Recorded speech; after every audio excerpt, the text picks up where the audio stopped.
নমস্কাৰ মৰমৰ ছাত্ৰ-ছাত্ৰীসকল আজি মই অসম জাতীয় বিদ্যালয় ন্যাসে প্ৰস্তুত কৰা পঞ্চম শ্ৰেণীৰ সমাজ বিজ্ঞান বিষয়ৰ পাঠ্যপুথিৰ এটি পাঠৰ পাঠদান তোমালোকলৈ আগবঢ়াম কিন্তু পাঠদান কৰাৰ পূৰ্বেই সেই পাঠটোৰ মাজলৈ লৈ যোৱাৰ আগেয়ে তোমালোকক মই এটি ভিডিঅ' দেখুৱাই ল'ব বিচাৰিছোঁ যাতে ভিডিঅ'টি চাই তোমালোকে সেই পাঠটো সম্পৰ্কে কিছু পূৰ্বাভাস পাব পাৰা গতিকে তোমালোকে প্ৰথমে এই ভিডিঅ'টি অকণমান চাই লোৱাচোন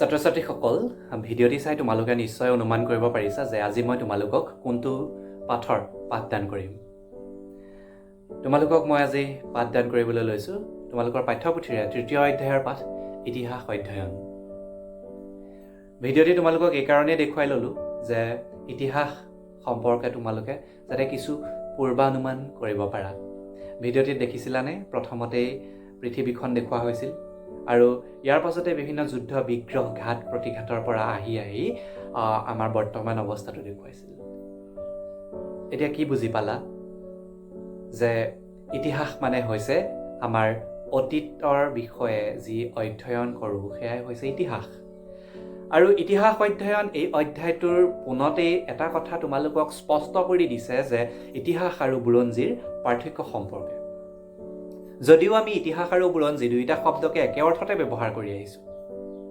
ইতিহাস আৰু বুৰঞ্জী একে অৰ্থতে এই কাৰণেই ব্যৱহাৰ কৰা হয় যে দুয়োটা বিষয়ে আমাৰ অতীত সম্পৰ্কে অতীতত ঘটি অহা ঘটনা সম্পৰ্কে আলোচনা কৰে বা আমি সেই ইতিহাস বা বুৰঞ্জী পঢ়িলে আমি অতীতৰ বিষয়ে জানিব পাৰোঁ বা কিছু কথা বুজিব পাৰোঁ সেয়াই হৈছে ইতিহাস বা বুৰঞ্জী প্ৰথমতেই তোমালোকক বুৰঞ্জীৰ সম্পৰ্কে মই কৈ ল'ব বিচাৰিছোঁ বুৰঞ্জী শব্দটো আমাৰ অসমত ব্যৱহাৰ কৰা হয় আৰু ই টাই ভাষাৰ শব্দ টাই ভাষাত অসমত বুৰঞ্জী লিখাৰ প্ৰথা আৰম্ভ হৈছিল মধ্যযুগত প্ৰথমতেই তোমালোকৰ এই অধ্যায়টোৰ প্ৰথম দফাতে উল্লেখ আছে অসমৰ মধ্যযুগৰ বিষয়ে তাত 1228 খ্ৰীষ্টাব্দৰ পৰা 1826 খ্ৰীষ্টাব্দক অসমৰ মধ্যযুগ বুলি কোৱা হৈছে সেই বিষয়ে জানিবলৈ আমি ঘূৰি যাব লাগিব 1228 খ্ৰীষ্টাব্দলৈ কিয়নো 1228 খ্ৰীষ্টাব্দতে স্বৰ্গদেউ চাওলুং চুকাফাই আহি অসমত প্ৰৱেশ কৰি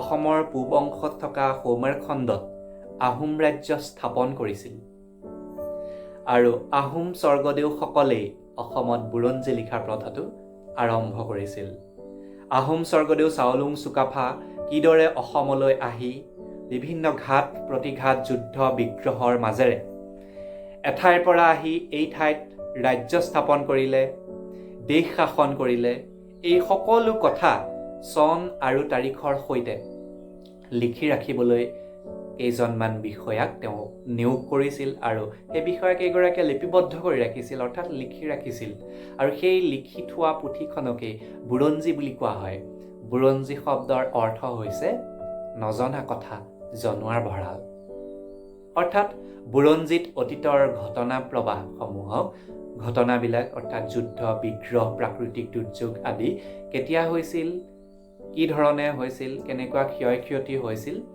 এই সকলো কথা বিতংভাৱে চন আৰু তাৰিখৰ সৈতে লিখা থাকে সেয়াই হৈছে বুৰঞ্জী এতিয়া নিশ্চয় গম পালা বুৰঞ্জীৰ সংজ্ঞা আৰু ইয়াৰ পৰাই তোমালোকে মই তোমালোকক ইতিহাসৰ মাজলৈ নিম ইতিহাসৰ সংজ্ঞা সম্পৰ্কে দুয়োটা বিষয়ে যেতিয়া গম পাবা তাৰ পাছতে তোমালোকে ইতিহাস আৰু বুৰঞ্জীৰ পাৰ্থক্যসমূহ বিচাৰ কৰি উলিয়াব পাৰিবা ইতিহাস শব্দটো সংস্কৃত ভাষাৰ শব্দ আৰু ইয়াৰ অৰ্থ হৈছে যে এই ঘটনাবিলাক নিশ্চয় হৈছিল।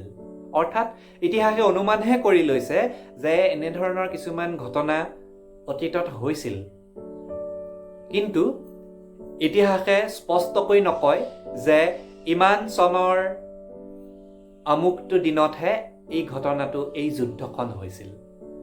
এটা উদাহৰণ চোৱা, তোমালোকে আগৰ অধ্যায় দুটিত পাই আহিছা আদিম সভ্যতাৰ বিষয়ে, আদিম মানৱৰ বিষয়ে।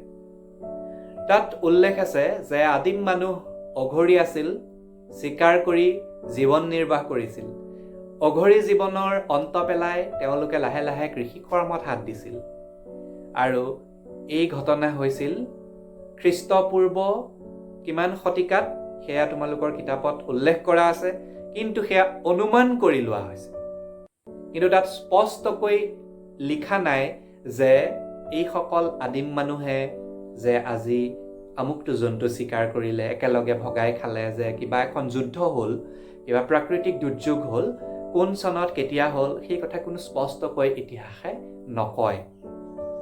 ইতিহাসে এইটো কথা কয় যে এই ঘটনাবিলাক নিশ্চয় হৈছিল। সেয়াই হৈছে ইতিহাস। আৰু ইয়াৰ পৰাই তোমালোকে নিশ্চয় এতিয়া বুজিব পাৰিছা যে ইতিহাস আৰু বুৰঞ্জীৰ মাজত থকা পাৰ্থক্যসমূহ সম্পৰ্কে। গতিকে ছাত্ৰ ছাত্ৰীসকল, যদিহে কিবা এই পাৰ্থক্য সম্পৰ্কে, এই সংজ্ঞা সম্পৰ্কে তোমালোকৰ নুবুজা থাকে, তোমালোকে মোক ব্যক্তিগত ফোন নম্বৰত যোগাযোগ কৰিবা। এতিয়া বৰ্ডখনলৈ অকণমান চকু ফুৰাওঁ। এতিয়া এই বৰ্ডখনলৈ মন কৰাচোন। ইয়াতে মই লিখি ৰাখিছোঁ যে বুৰঞ্জী আৰু ইতিহাসৰ মাজৰ পাৰ্থক্যবোৰ কি কি।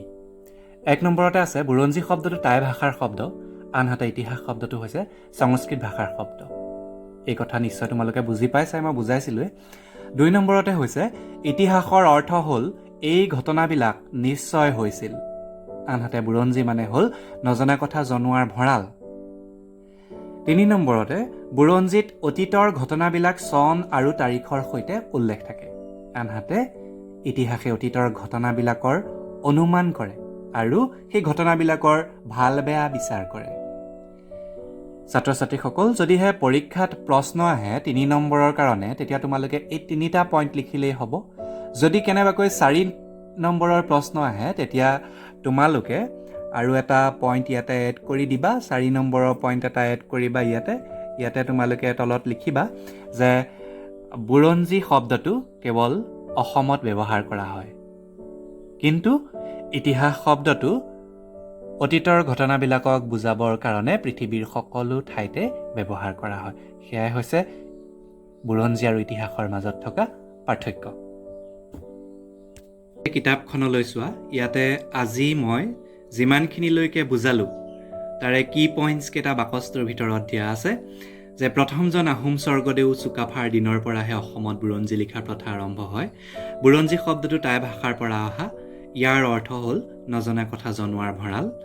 বুৰঞ্জী শব্দটো অসমৰ বাহিৰে ক'তো ব্যৱহাৰ নহয়। এই কথা তোমালোকক মই কৈছোঁৱেই যে বুৰঞ্জী শব্দটো কেৱল অসমৰ বাহিৰে ক'তো ব্যৱহাৰ কৰা নহয়, আৰু পৃথিৱীৰ সকলো ঠাইতে অতীতৰ ঘটনাৱলীক বুজাবলৈ ইতিহাস শব্দটোহে ব্যৱহাৰ কৰা হয়।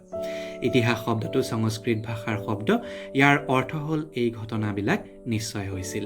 তোমালোকে এই বাকচটো মনত ৰাখিবলৈ চেষ্টা কৰিবা, যাতে আজি মই যিখিনিলৈকে পঢ়ুৱালোঁ সেইখিনিলৈকে তোমালোকক এই বাকচটোৱে সোঁৱৰাই দিব। ছাত্ৰ ছাত্ৰীসকল, আজিৰ শ্ৰেণীত ইতিমধ্যে তোমালোকৰ স্পষ্ট হ'ল যে ইতিহাস আৰু বুৰঞ্জীৰ পাৰ্থক্যসমূহ সম্পৰ্কে। গতিকে পাঠৰ পৰৱৰ্তী অংশলৈ মই পিছৰ শ্ৰেণীত আগবাঢ়িম, কিন্তু ইয়াৰ পূৰ্বেই তোমালোকলৈ মই এটি হোমৱৰ্ক দিব বিচাৰিছোঁ। তোমালোকে প্ৰশ্নটো লিখি লোৱা যে ইতিহাস আৰু বুৰঞ্জীৰ মাজত থকা যিকোনো 4টা পাৰ্থক্য লিখা। উত্তৰ কিদৰে লিখিবা তাৰ বাবে তোমালোকে আজিৰ এই ভিডিঅ'টোত মই বৰ্ডত যি ধৰণে লিখি দেখুৱাইছিলোঁ সেই ধৰণে লিখিবলৈ চেষ্টা কৰিবা। আৰু পাঠটোৰ পৰৱৰ্তী অংশ বুজাবৰ কাৰণে যাতে অকণমান সহজ হয়, তোমালোকৰ বুজি পাবৰ কাৰণে যাতে অকণমান সহজ হয়, তাৰ বাবে পাঠটোৰ পৰৱৰ্তী অংশলৈ যোৱাৰ আগতে অকণমান ঘৰতে পঢ়ি চাবাচোন। গতিকে আজিলৈ ইমানতে এৰিছোঁ। ধন্যবাদ।